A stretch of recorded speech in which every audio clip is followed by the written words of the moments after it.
Tonight, I want to share with you the most heartbreaking conversation in human history. What did God say to Adam just before banishing him from Eden? The Bible gives us the command to leave, but it doesn't tell us all the details of that final conversation. Tonight, we'll discover the last words between a father and his child, and the deep love hidden behind this painful farewell. As you settle in tonight, imagine walking through the most beautiful garden that ever existed. The air is sweet with the fragrance of perfect flowers, the trees heavy with fruit that never spoils, and somewhere in the distance, you can hear the gentle sound of rivers flowing through paradise. This is Eden, not just a place, but a home where the first humans walked with God in perfect harmony. But tonight, something is different in the garden. There's a weight in the air, a sadness that has never been felt before. Sin has entered this perfect world, and with it comes the most difficult conversation any parent has ever had to have with their child. We know the story, the forbidden fruit, the disobedience, the hiding among the trees. We know how it ends, the banishment from Eden, the cherubim with flaming swords, the beginning of humanity's long journey back to God. But what happened in between? What words were spoken in those final moments when the Creator faced His creation, when a perfect Father had to discipline His beloved children?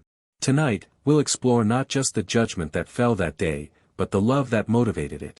We'll discover that even in the moment of greatest consequence, God's heart was breaking not with anger, but with the pain of a parent who must let his children go for their own protection.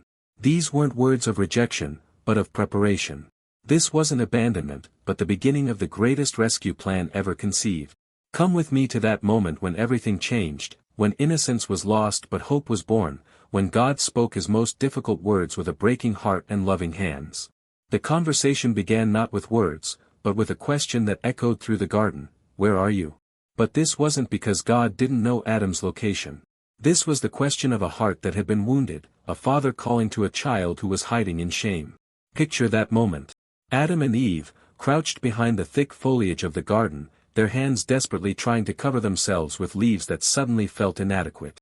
They had never experienced shame before, never felt the cold touch of guilt, never known what it meant to fear the voice they had always run toward with joy. When God called, His voice carried the weight of infinite sorrow. This wasn't the voice of an angry judge preparing to pronounce sentence. This was the voice of a father who had just watched his children make the one choice that would separate them from everything he had planned for their happiness. Adam's response revealed how much had already changed. I heard you in the garden, and I was afraid because I was naked, so I hid. For the first time in human history, the words, I was afraid, were spoken to God. The perfect trust had been broken. The easy intimacy was shattered. Fear had entered paradise. But notice God's response. He didn't immediately begin listing their crimes or detailing their punishment. Instead, He asked another question: who told you that you were naked? Have you eaten from the tree that I commanded you not to eat from? Even in His questioning, there was room for confession, space for repentance. God was giving Adam every opportunity to take responsibility, to acknowledge what had happened, to perhaps find his way back to honesty and humility. But Adam's response revealed how deeply sin had already taken root. The woman you put here with me, she gave me some fruit from the tree, and I ate it. In those words, we hear the birth of blame, the death of accountability, the beginning of the human tendency to point fingers rather than take responsibility. Adam blamed both Eve and God Himself for his choice. The harmony that had existed between the first couple was already fracturing. God turned to Eve with the same patient questioning: what is this you have done? And Eve followed Adam's pattern: the serpent deceived me, and I ate. The blame continued, the responsibility shifting from person to person, until only the serpent was left to bear the weight of accountability. This was the context for what would come next, not a conversation between a harsh judge and criminals, but between a heartbroken father and children who had chosen to trust someone else's voice over his. What followed next has often been misunderstood as God's anger being unleashed. But listen carefully to the tone and content of what God said, and you'll hear something different. A father explaining to his children what their choices would cost them, not because he wanted to punish them, but because consequences are woven into the fabric of creation itself. To the serpent, God spoke words of ultimate defeat: because you have done this, cursed are you above all livestock and all wild animals. You will crawl on your belly and you will eat dust all the days of your life. And I will put enmity between you and the woman, and between your offspring and hers. He will crush your head, and you will strike his heel. But notice something remarkable here: even in the midst of pronouncing judgment, God was already revealing his plan for redemption. The phrase about the woman's offspring crushing the serpent's head wasn't just prophecy, it was promise. In the very moment when all seemed lost, God was already revealing that this wasn't the end of the story. To Eve, God spoke of the pain that would now accompany the gift of bringing life into the world. I will make your pains in childbearing very severe, with painful labor you will give birth to children. Your desire will be for your husband, and he will rule over you. These weren't arbitrary punishments, but explanations of how sin would affect the very relationships and purposes for which Eve had been created. The joy of creating life would now be mingled with pain. The partnership between husband and wife would now be complicated by struggles for control and dominance. To Adam, God explained how sin would affect his relationship with the earth itself. Because you listened to your wife and ate fruit from the tree about which I commanded you, you must not eat from it, cursed is the ground because of you. Through painful toil you will eat food from it all the days of your life. It will produce thorns and thistles for you, and you will eat the plants of the field. By the sweat of your brow you will eat your food until you return to the ground, since from it you were taken, for dust you are and to dust you will return. The work that had once been pure joy would now be mixed with frustration and exhaustion. The earth that had freely given its abundance would now resist human efforts. And most sobering of all, death would now be the destination of every human life. But even in these consequences, we can hear the heart of a father who is explaining reality to his children, not destroying them in anger. These weren't punishments designed to inflict maximum pain, but natural results of choosing independence from the source of life. But the recorded words in Genesis are likely just the beginning of a much longer conversation. Imagine what else might have been said in those final moments in Eden. Picture God's voice, heavy with love and sorrow, as he explained to Adam and Eve what was about to happen and why it had to be this way. My children, he might have said, what you have done cannot be undone. You have chosen to know good and evil, and now you must live with that knowledge. But understand this. I am not sending you away because I no longer love you. I am sending you away because I love you too much to let you remain in a state that would destroy you completely. Perhaps God explained the deeper reason for their banishment. If you remain here and eat from the tree of life in your current condition, you would live forever in a state of separation from me. You would become eternally trapped in the consequences of your choice. But if you leave now, there is still hope for redemption, still possibility for restoration. Imagine God's gentle hands as he made clothes of skin to cover their nakedness, not leaves that would wither and fall, but durable garments that would protect them in the harsh world they were about to enter. In this act, we see not the action of an angry judge, but the tender care of a father preparing his children for a difficult journey. The world outside this garden will be hard, he might have continued. You will face challenges you cannot imagine. There will be pain, struggle, disappointment, and ultimately death. But I will not abandon you. Even as you leave this place, I am already preparing the way for your return. Perhaps God spoke to them about the children they would have, the nations that would come from them, the long story of humanity that was just beginning. Maybe he told them about the one who would come from Eve's offspring who would defeat the serpent and restore what had been lost. This separation is not forever, he might have whispered as they prepared to leave. I am making a way for you to come back to me. It will take time, longer than you can imagine, but I promise you, this is not the end of our story together. Even in the consequences God described, there was grace woven throughout. The work that Adam would now do, by the sweat of his brow, wasn't just punishment. It was still purpose. God didn't leave humanity without direction or meaning. He gave them the dignity of labor, the satisfaction of providing for family, the opportunity to create and build even in a fallen world. The pain that Eve would experience in childbearing wasn't just suffering, it was still the incredible privilege of bringing new life into the world. Every child born would be a reminder that life continues, that hope persists, that God's plan for humanity wasn't cancelled but was continuing through each new generation. Even death, the ultimate consequence of their choice, was in some ways a mercy. In their fallen state, to live forever would have meant being eternally trapped in imperfection, forever separated from the fullness of relationship with God they were created to enjoy. God might have explained these things to Adam and Eve. The work I'm giving you is still good work. The children you'll have are still my gifts to you. The life you'll live, though harder than what you've known here, will still have meaning and purpose. I haven't abandoned my plans for you, I'm adapting them to include the choice you've made. Perhaps he told them about the beauty they would still see in sunsets and flowers, the love they would still experience in family and friendship, the joy they would still find in creativity and discovery. The world outside Eden would be broken, but it would still bear the fingerprints of its creator. Look for me in these things, he might have said. When you see beauty, remember that I am beautiful. When you experience love, remember that I am love. When you long for something more than this world can give you, remember that you were made for more, and that one day, you will have it. The most remarkable aspect of this conversation was how God wove promise into every aspect of judgment. The curse on the serpent included the prophecy of his ultimate defeat.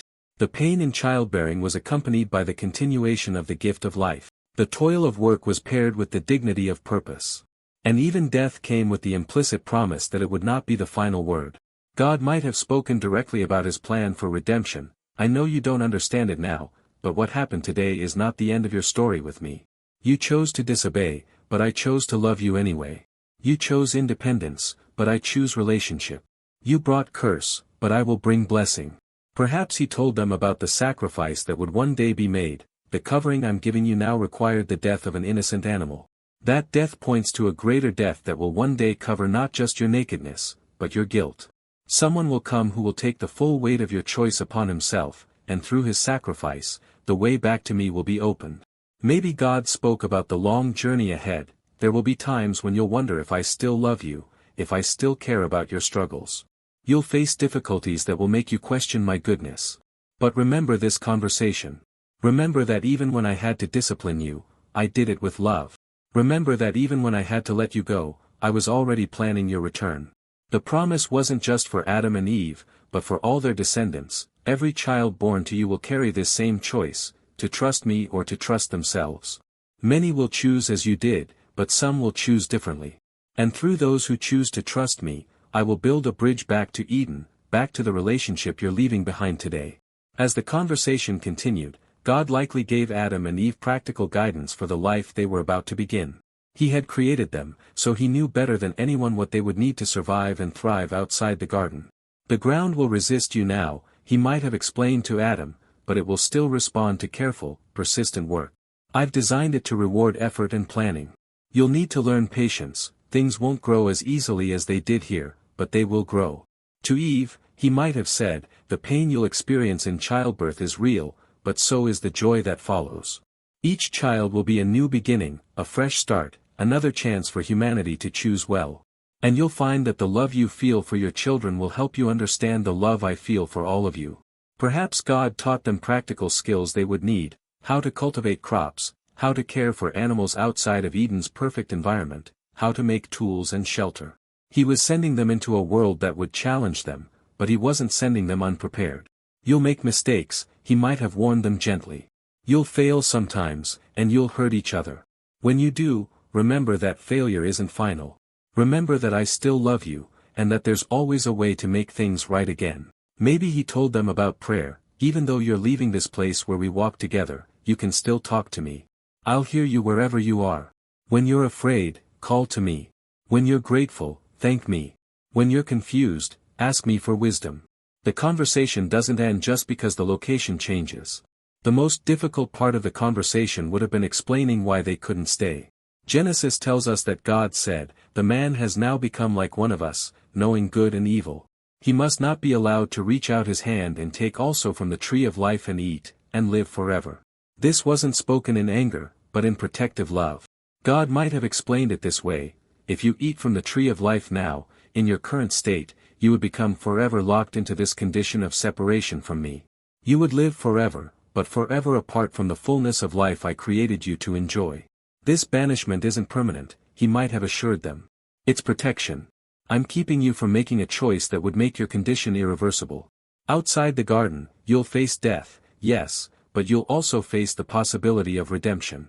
Inside the garden, with access to the tree of life, you would face neither. You would simply exist forever in this broken state. Perhaps God spoke about the cherubim he was placing to guard the way back. They're not there to keep you out forever. They're there to keep you out until the right time, until the price has been paid for your return, until the way has been prepared for you to come back not as rebels, but as redeemed children. The flaming sword that would guard the tree of life wasn't just a weapon of exclusion, it was a symbol of the purification that would one day make return possible. That sword represents the judgment that will fall on sin, God might have explained. One day, someone will face that sword for you, will take that judgment upon himself, and then the way will be open again.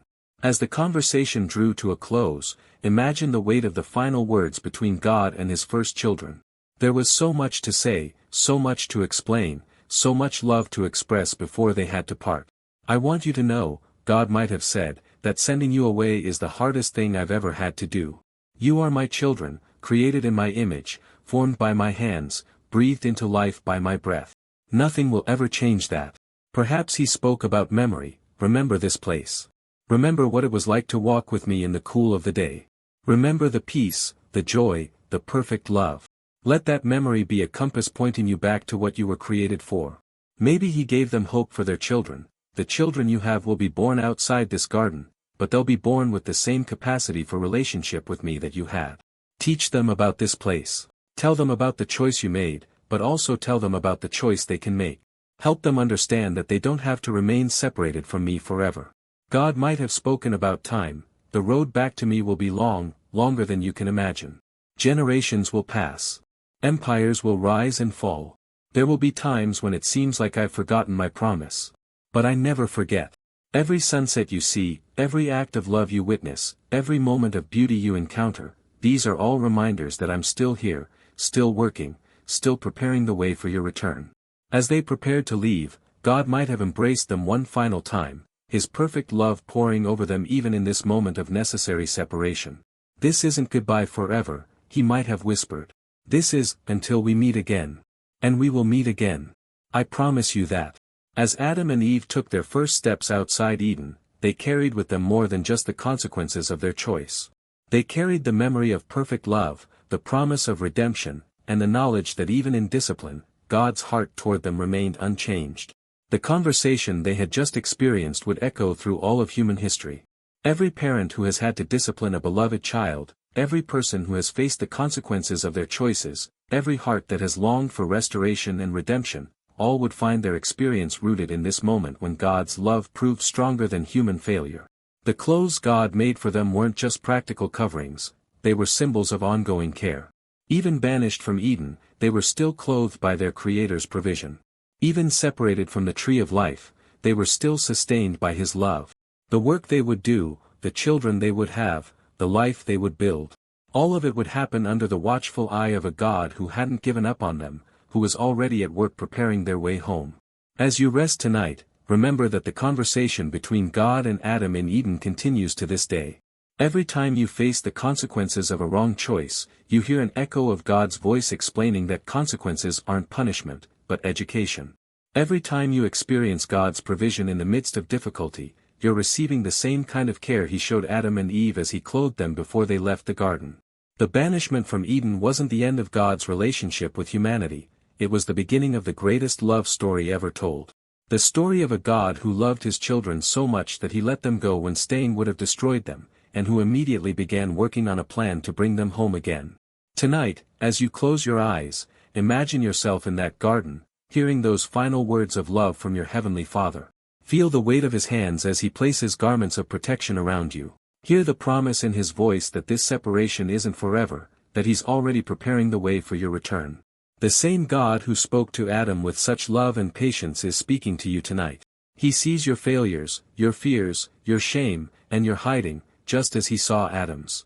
But His response is the same, not condemnation, but conversation. Not rejection, but redirection toward hope. You may feel like you're outside the garden, facing thorns and thistles, working by the sweat of your brow. But remember that even these difficulties are touched by grace. The same God who wove promise into judgment for Adam is weaving purpose into your struggles.